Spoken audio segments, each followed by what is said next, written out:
thank you.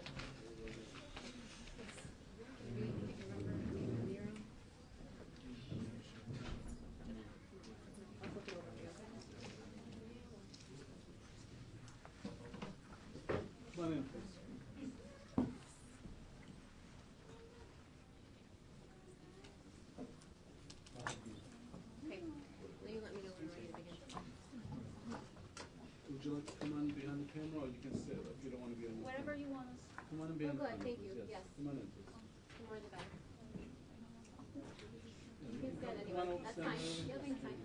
For any media, please make sure you sign in.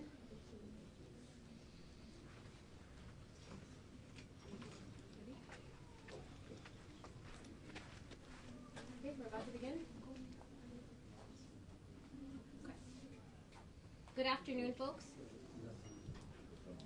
My name is Mishra, Executive Director of the Arab American Civil Rights League.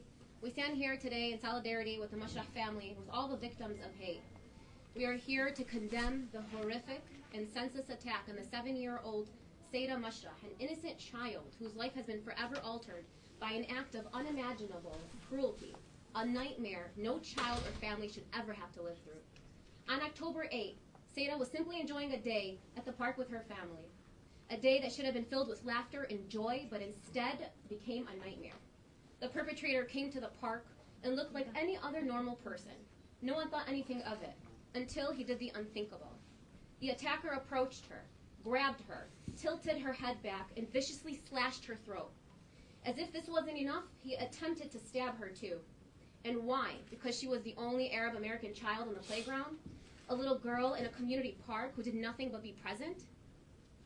As if that wasn't enough, he approached her grandmother, who was clearly identifiable in her hijab, with the same knife tucked behind his back. Her grandmother, visibly wearing a hijab, was nearby, an obvious target as well. This is a hate crime. This was not a random act of violence. This was a tragic, vicious attack. This was an attack on our community, on our children, and our sense of safety. And we will not stand for it. She and her family were visibly different in that park. We know if the tables were turned, if it were an Arab American man who had committed this act, there would be no hesitation in how this case would be prosecuted. Today, Sada is alive, but her life will never be the same. The 7-year-old girl, once filled with joy and excitement, now carries the weight of trauma on her shoulders. She is afraid to go to school. She's afraid to go to the park. She's afraid to leave her mother's side. The sparkle in her eyes, the innocence in her heart, has been stolen. She now lives in fear of the world around her, asking herself, why did this happen to me? Why me? Imagine, if you will, a 7-year-old child, beautiful, bright, and full of life, now living with the trauma of this attack. The PTSD she will endure is unimaginable. She will carry the scars of this violence for the rest of her life. Not just physical, but emotional. Sada said in her own words, I thought I was going to die. I thought nobody was going to help me. These are the words of a child, words no child should ever have to utter.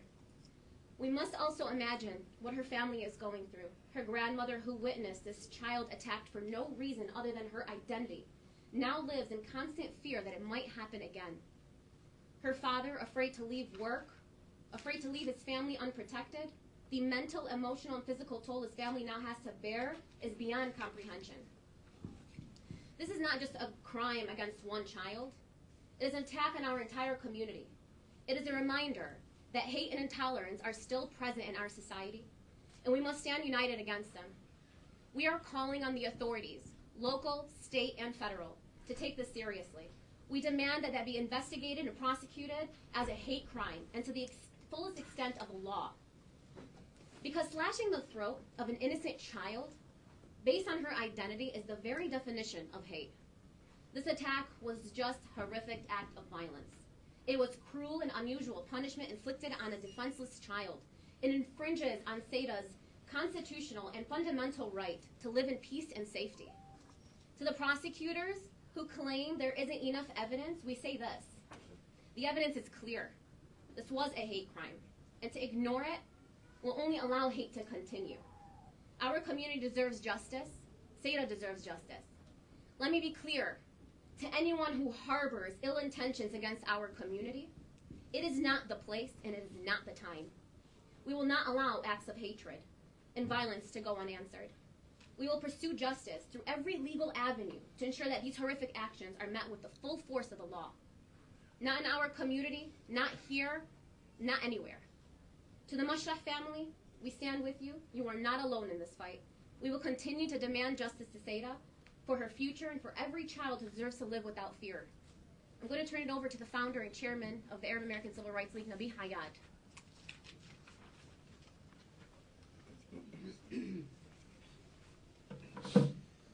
Good afternoon.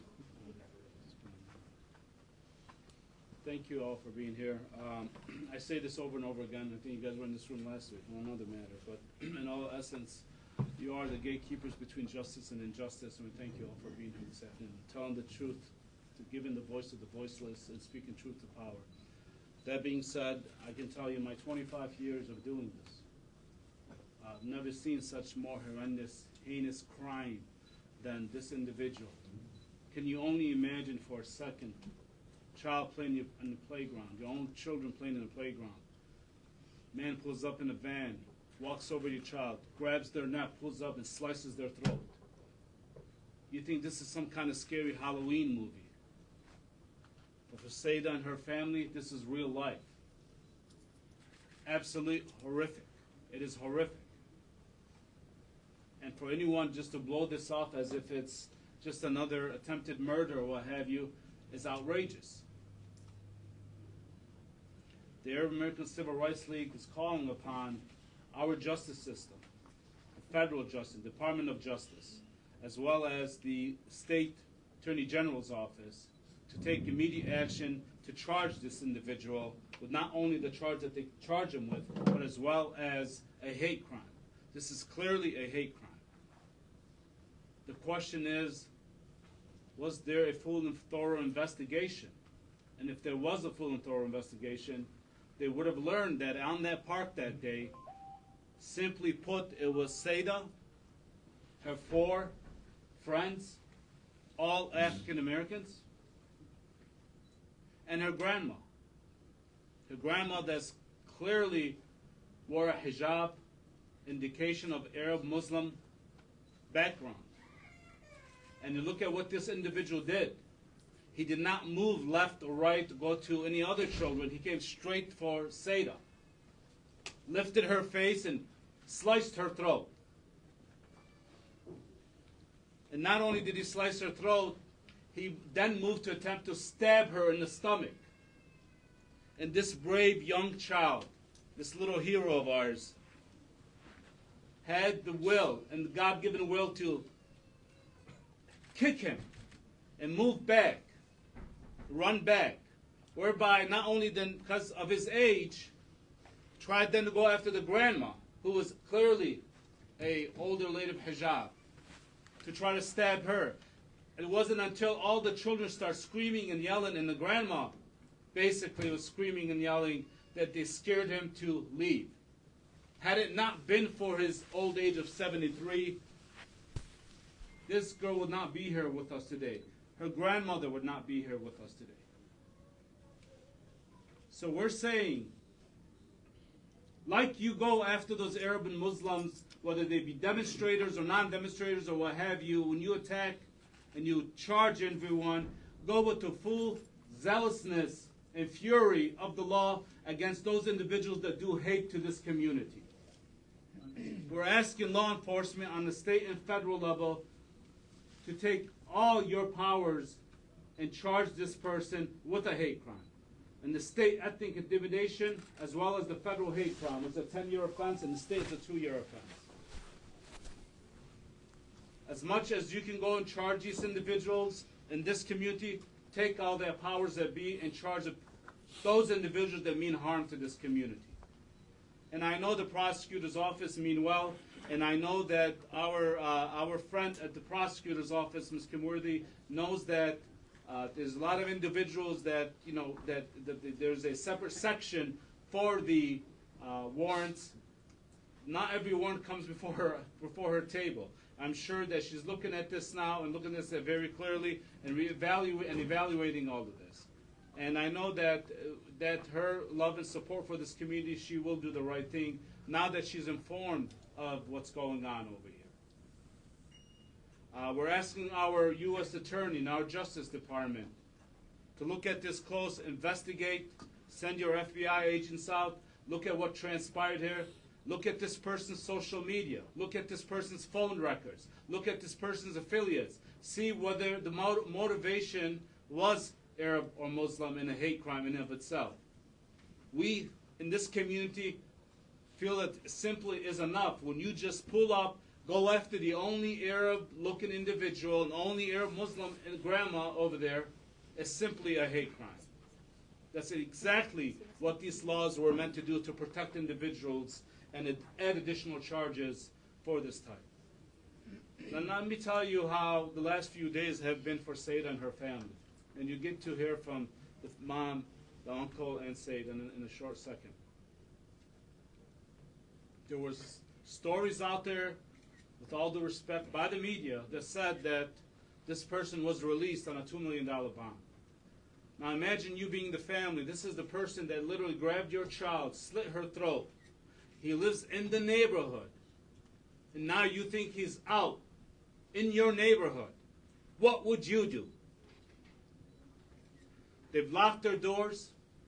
They've asked their family and friends in the community to come to their home to protect them, to make sure this guy doesn't come back again and try to hurt or stab or slice somebody's throat in their home. They will not let Sada go to school. They're afraid that obviously if she's left unprotected. We've called on the police to do welfare checks to surround the house as much as possible to assure that this person we thought was out of jail. We come to learn when we put our team on it this morning, we realized that he's still in custody and he hasn't been out yet. Technically there was an arraignment today for bond redetermination, and that has been, we believe, adjourned till tomorrow with the scarce information that we're getting. So thank God he's not out. And we want to make sure to our judiciary, do not let this man out. If anybody is not deserving of bond, it's this individual. And the individual that goes around the neighborhood slicing 7-year-old children's throats, there's no conditions or number of conditions that can ensure the safety of this individual and the family, of this child and her family. So that being said, we're asking simply to use the powers that be, the laws are in place already, to bring an additional hate crime charge, as well as the feds to get involved and bring a federal criminal charge against this individual. We know that for federal jurisdiction, the knife in of itself, it's manufactured in Illinois, Florida, or Texas, will be enough to bring a federal indictment against them, a 10-year federal charge. The laws are very loose on that end. We know the prosecution can do it. And I'm sure when it hits the U.S. Attorney's desk, I'm hopeful that she will do the right thing and make sure that this individual is charged to protect this community. And send a message. Hate in any of its form is unacceptable. Whether you're 20-year-old or 73-year-old, you cannot go around hurting this community. And the Arab American Civil Rights will continue to stand here behind you and protect you day in and day out. With that being said, I want to turn it over to the mom. Now, I was at their house yesterday evening. It's so sad to see what they had to endure. Not sleeping at night, the nightmares that the mom has to endure. The aunts that are here today standing with her, the uncles, the dad, the grandparents, that have to think of this guy coming back to kill my child. And I don't care what background, creed, or religion you are in. It's about humanity, and it's about injustice. Then I'll turn it over to Samira, and then after that I want to turn it over to the grandmother, Elizabeth, and then you're going to hear from Sada. Go ahead, please. My name's Mashrahan. I'm the mother of Sayyida Mashrahan. I want from the community to support my child. We've been through a lot. The nightmares that we go through, me and my children, we sleep in one bedroom now, me and my 3 children, because how scared we are. We can't imagine how the small sickness got to my child. Imagine it was your children. You will be heartbroken too. I never wish it for nobody, because how heartbreaking it is. A 7-year-old coming home, her throat is coming home, telling Mommy, somebody cut my throat. It's heartbreaking. And she's only 7. And her brother coming home from school, seeing his sister's throat cut, telling her, don't die on me, don't die on me. It's scary. It's scary for every mother and every father to see that. I'm scared to leave the house even. I have to take them with me. I don't even want to go outside alone. I have to have my husband with me, or I don't want anybody to take me out. It's terrifying. I can't talk no more. I'm going to introduce the grandma, Elizabeth, please. I'm Amir's mom. I'm the grandmother, Sada. When I heard about this, it really broke my heart. I am not Muslim. I'm American. But I don't wish that on nobody. I don't care who you are. She's a child. She doesn't know no better. Why? Why did this have to take place? They don't sleep at night. I see my daughter up at night, 4 or 5 o'clock in the morning. She can't sleep. She says, Ma, I can't do it. How do you think I feel as a grandmother and a mother? She's my daughter, and she's my granddaughter. I don't want that. I want justice. That's what I want. Here we have Sada. She's going to just talk. All right, there we go. Yay.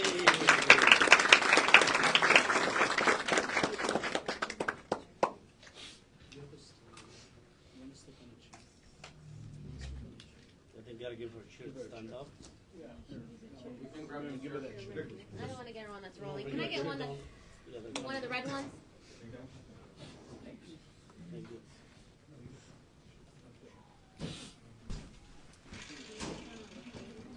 Thank you, Dave.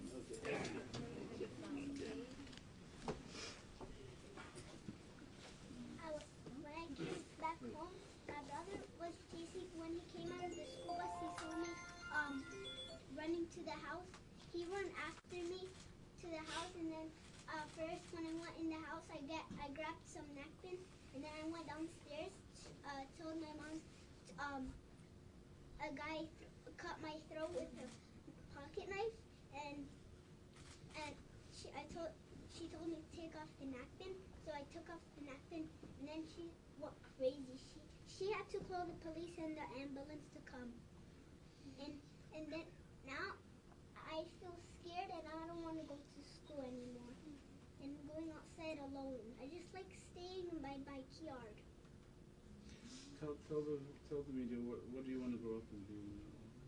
When I grow up, I want to be a lawyer so I can let him stay in jail.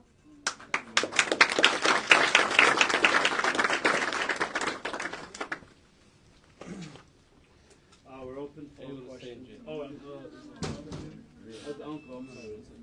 No, it's good. Okay, we are good. We're going to open it up for questions. We're going to open it up for questions. The other kids just wanted to deliver a word. Oh, please, come on. Who are you? Thank you. Who are you? Yeah, I'm her cousin. Your cousin. Okay. Yes, okay. What's your name? Munir Ferry. Okay, Munir Ferry. Please spell it for the camera. Spell? Spell it, yeah, please. Moneerfarea. Munir Ferry, yeah. I just want to talk about what happened. That breaks my heart so bad. So, when I heard about that, I was in the car. I just came home from school. I really feel scared about my grandma and my cousin. I just saw my cousin drive the car so fast so we can go to the park and see my grandma and my cousin. And then when I got home, I saw my little cousin. She was literally bleeding and she was holding the napkin on her neck. I felt so bad. Imagine this is your cousin. Imagine this is your daughter. You're gonna feel so bad about that. And the ambulance, when she was inside the ambulance, she was literally saying, "Am I gonna die?" She was asking us that. "Am I gonna die? Are you serious? We just want justice." Like for now, she can't even go to the park anymore. She can't play. She can't have fun anymore with her friends. She's gonna only feel scared. We just want justice. We just don't let that guy to go out anymore. He's gonna do that again. Whenever he gonna give money to the government, he's gonna do that again. So we just want justice. That's it. Thank you.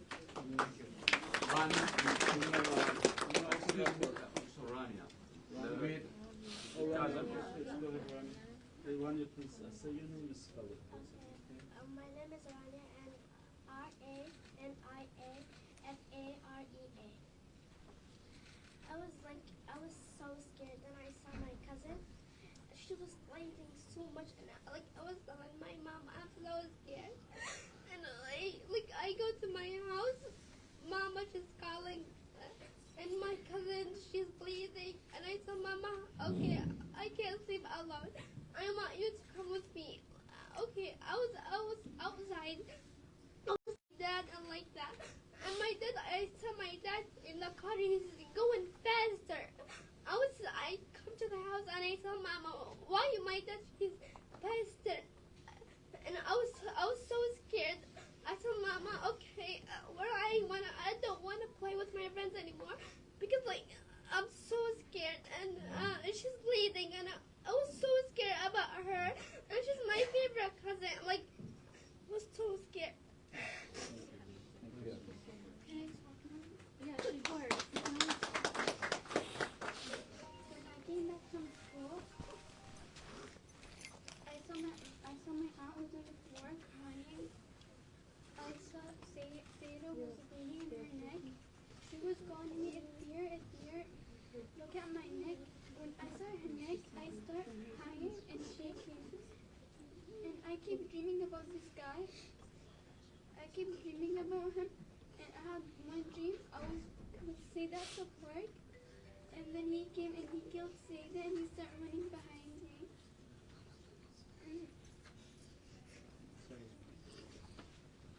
So, okay.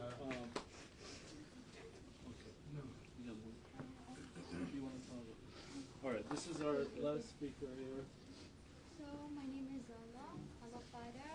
So, when I saw Sada in this situation, I didn't know what I have to do. Just I started crying and shaking. And then when I heard the demand raised from the prison, so I feel bad, and I don't feel safe. It's okay. Okay. Huh? So I didn't feel safe, and also in my house I don't feel safe. Imagine the weight man behind me. So wait, basically I was taking my clothes from the closet, and then I feel someone behind me. So I thought this weight man. So I screamed. So You're stressed out and trauma, right? yeah. So I was also eating food, and I was him in front of me. So I saw him in front of me, and I screamed, and he disappeared. So I wanna feel safe in my house, and yeah, I wanna feel safe, and I want you guys take the weight man to the jail, cause for everybody, so yeah. This is just a few statements from the individuals, the family members and cousins of Sada, and basically describing what they felt and the trauma that they had an impact on the rest of the family and what have you. So we do have a picture for you guys. I know that it's not the nicest picture, but we have, this is an individual with the stitches on Sada's throat, okay? We have a picture for that, and Miriam is going to be presenting that to you to display. And it's, I don't want to take away from the seriousness of this. I know she has the gauze and the wrap around her throat, but this was not just a little scratch, ladies and gentlemen. It was 20 stitches. This man tried to murder this poor child. All right, we want to make sure this is clear, unequivocally clear. They tried to kill her and murder her with a 7-year-old child. And the fact that this is happening in this day and age, in this community, home to the largest concentration of Arab Muslims in the country, it's shocking. It's absolutely shocking. We're going to open the floor to questions now. Can we get the name, the Yes. spelling of the grandmother and the mother? I know you said that earlier. My name is Elizabeth Locey, L-O-C-E-Y. Okay, and how do you spell that? L-O-C-E-Y. Okay, and the mother? My name's Amira Sherhan. My first name is A-M-I-R-A-H. Last name Sherhan, S-H-A-R-H-A-N. Thank you so much. Have you heard from Attorney General Dana Nessel, or have you reached out to her office to make them aware of what the ACRL has sent a letter today to the Attorney General, as well as to the U.S. Attorney's Office, as well as to the FBI, asking for a full, thorough investigation, and asking that we feel that this is a hate crime and we need to investigate it as such. Have they responded? It was just sent today. They won't have the time to make the response. So you're an attorney. I mean, you've defended a lot of people. Sure. You know the judicial system very well. Would this case be better on a federal level? I think than a state. I think what we see, honestly, they should be both. All right. I know when some members of our community do something, they get hit with state and federal charges, and I think it should be exactly like that. And there was other charges they should hit them as well. They should send a very strong message that we protect all community. The Attorney General is not just the Attorney General; it's the Attorney General for all constituents of the state of Michigan. The U.S. Attorney is our U.S. Attorney for the Eastern District of Michigan. And the FBI represents all people of the state. So we want to make sure that they absolutely go about and investigate and bring all charges that possibly under these, especially in these set of circumstances. I can't think of something that's more heinous than what this person did. And whether they want to call it mental health or non-mental health, this person absolutely knew who he was going after and what he wanted to go after and what type of religion and background and ethnicity that he wanted to go after. Have you guys heard directly from Kim Worthy at all? Kim Worthy is, she's a friend of the community. I think that she's going to make sure that this is investigated very thoroughly, and she's going to follow the law. And I think that when she sees all the facts and she sees everything that's placed before her, I think that she's going to do the right thing and bring the additional charges of the hate crime against this individual. But the prosecutor can only do so much what the investigators present to her. So whether it's the Detroit police presenting it to her, whether it be the FBI, or whether it be her own office telling them go out and get us some more additional evidence, they can do that. They have the power to do that and discretion to do that. We want to make sure that they do that. Because I don't think that within hours that the Detroit police was equipped to know the phone records, for instance, of this individual, the social media posts of this individual, what has this person done in the past. All of that I don't think was complete. And I mean, whether they wanted this or not, the fact is I know that law enforcement doesn't want a lot of drama, let's face it. But we have to call it for what it is. If this is a hate crime, then investigate it as a hate crime and go after these people of hate crime so it deters other individuals from doing exactly what this person did to this poor child. Do you think they move a little too fast? I'm sorry? Do you think they move a little too fast? I think, within the prosecutorial system, I mean, they can only grab somebody within 72 hours and keep them within 72 hours. I think they charged what they could charge at that particular time. What we're asking is now dive deeper. He's behind bars, now dive deeper and find out exactly what his motive is. And we think if they were equipped, because I know that no one talked to the family. No one really discussed as exactly to the witnesses, for instance. What did they see? How did this guy come about? Where did he go? Who did he attack? And things of this nature. They know that there's a child that, her slice. What about the grandmother? That's another victim. That's an assault with attempted possible murder, in essence, against the grandma as well. She was clearly a hijab Muslim woman, an Arab woman. Ethnic intimidation? Absolutely. Yes, absolutely. Summer? I'm saying. Given your background as being a lawyer and given the atrocities that are taking place in and around the world today and the rise of Islamophobia, this attempted murder charge, do you believe that the fact that they are Muslim, that Wayne County may have made the choice to downplay it, especially since, you know, Islamophobia is not something that our Western country wants to see in today's narrative. Do you think that, like he said, it was premature and that they downplayed it and that they need to do a better job in and around our community, securing not just the Muslim families, but all families, and with all the atrocities that have been taking place in parks and around our communities, that they should take a bigger stand and use this as a example to make a statement that says, we're not playing around. You come for our children, we're gonna lock them up. Don't you think there should be a bigger, you know, consequence in this moment? Well, listen, I'm going to speak the truth where it is. Kim Worthy has been a friend of this community. She's hired numerous prosecutors of Arab and Muslim descent. We don't want to take away from that. And one of them was our Solicitor General of the state. We don't want to take away from the good work that Kim Worthy has been doing. I honestly believe, within the time limitations, that she's not before every warrant that comes from all the jurisdictions, the 40-some cities that come before her. She's not there's a special section for the warrant section in the Wayne County prosecutors who basically signs off on these warrants. That simply has done this. So I know that Kim Worthy is looking at this very closely. She's going to do everything in her powers to make sure if this was indeed a hate crime, to make sure that they're prosecuted. I can assure you that. I've had communications with her this morning.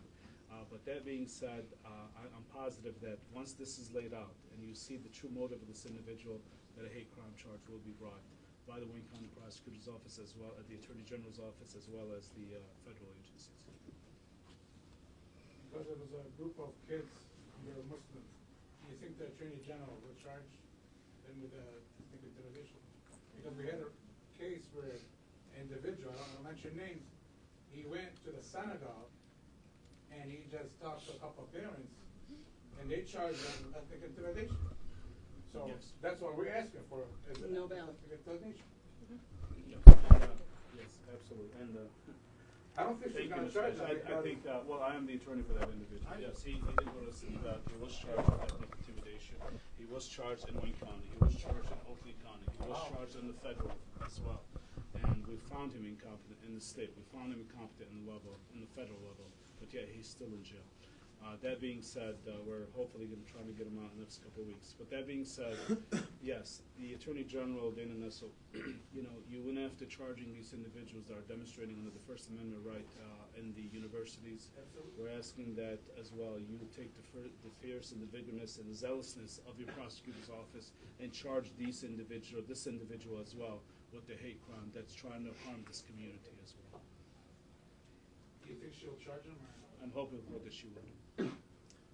My name is Nabil Al-Gaithi. I served with the USC Army and Air Force. I was in Iraq and Syria for almost 3 years.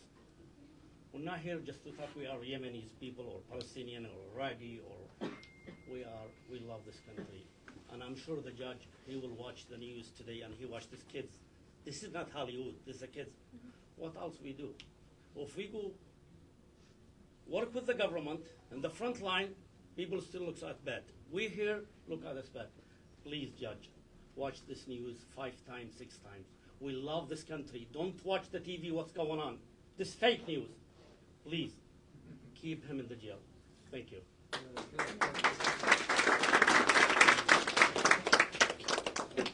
What time is their bond hearing tomorrow? I believe it's supposed to be set for today. I believe the adjourned for tomorrow at 9 a.m. Would you recommend that everybody in this room go to the...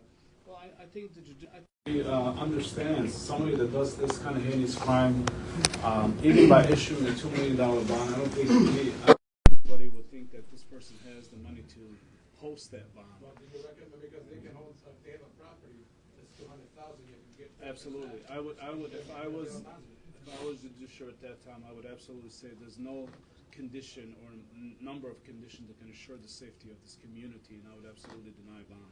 That's what I would do. But again, I am hopeful the judiciary will do the right thing. You think the judge will deny bond? I'm hopeful that they will. Mr. Sabah, we appreciate your organization job for our community with all the different communities. My question is, do you have any information about the criminal history think 80, that his wife said he has a mental problem. Well, you know, and if this is true, how they could live free after what yeah. they did? Well, yeah. I mean, again, you know, I'm a huge advocate of individuals who have some mental issues, what have you. But violence is violence. Mental health or no mental health. If it's violent, you can't help. We're not going to allow people to go outside on the streets just because they have mental issues if they're violent or they're a danger to the community, in all essence. That being said, and as a big advocate of individuals that have mental health, I can assure you I would not be advocating for somebody to go out on the street if they have some mental issues. Now, if this person has some mental issues, absolutely he should still be locked up regardless. But, you know, we hear this on and off all the time. As soon as someone in the Caucasian white community does something, they have mental issues. As soon as someone from the Arab or Muslim community does something, they're a terrorist, okay? Or they have, you know, ill will, they're anti-Semitic, or whatever the situation is. We're saying let's just level the playing field. And if this person, whether he's has mental issues or not, if he goes after an individual knowing that they're Arab and they're Muslim, and he attacks only the Arab and Muslim in that park, he definitely has the competency to know that this is an Arab, this is a Muslim, this is who I'm going to try to slice somebody's throat out. Okay? That is fundamentally wrong, and they should be locked up, regardless of their mental competency. I got one more question. Do you think this individual was after the Lebanese community, I mean the Yemeni community, or ethnic of a person that's Arabic? Well, absolutely. I mean, if you look at the facts, I mean, there was 4 other children playing with Sada. And do you think because this has happened because of what's happened overseas? I don't know. I can't jump into the mindset of this individual, but what I can tell you is that hate, you know, shows its face, whether it's be through movies or this or what's going on. Because the news that's happening and they're seeing as I can't, Mr. Cash, I can't jump into the mindset of this individual, but what I know is that he attacked this individual, we feel, based on her ethnicity and religion. Yes, especially after what he said, I think the crime happened in the same day. The first event was started the fighting in Palestine and Gaza. Was this October 7th? I think October 7th, May. October 8th. October 8th. Any further? Thank you all. Thank you all for coming. How's she healing? I'm sorry? Let's say this long-term prognosis, how is she healing at this point? She's still seeking treatment. She hasn't gone back to school yet, and she will be seeking therapy for some time. You can only imagine the pain and trauma that she has in her and her family. Mr. Nabil, Yes, sir. what measures do you have to hold these elected officials accountable? Well, I think they have to follow the law. They uphold to the law. If they follow the law and they see the facts before them, and if the facts call for that, then they should take action. Then we could say if they're not doing that, that's a different story. You know? Are you going to call for another press conference? Because we want to be on the top of this all the time. We don't want to see one-time thing and then the case get dragged or downplayed down the road. I think you're going to see immediate action as to what's going on. I know that Kim Worthy is on top of this. She was asked also to meet with the family immediately as soon as possible. Present any facts that they have forward, and I think that she will do that. Okay, so next time we need this happen, we need a big room. Yeah. We have a community, Yeah. but there's a lot of people, 300 park outside and 200 in the street. Yeah. We have the place, please. Yeah. We need a big place next time. This is why we did this, because number one, we have to shed light fast. And number two, we need the community here because we need to showcase that it's not going to be here, not tomorrow, not ever. You know, so that's why it's important to come together on a collective front like this. We want to thank you for stepping in and taking the case. Thank you very much. Will you be there tomorrow when the judge speaks? Will you be able to? Will you be able to challenge them if they make a I don't think the judge. I don't think the judge's gonna. That's not yet. That's not.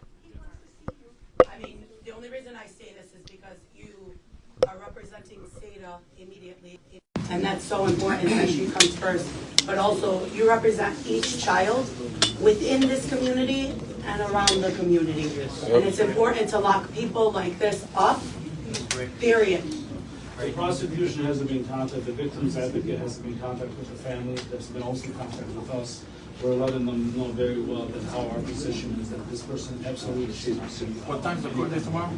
And the prosecutor represents the innocent, right? Yeah. Not the criminal. Yes. I just want to make sure, you know? Good point. Good point.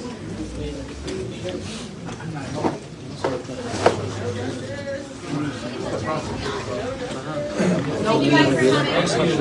All media, please sign in. All media, please sign in. The sign-in sheet right there. الله يفتح عليك.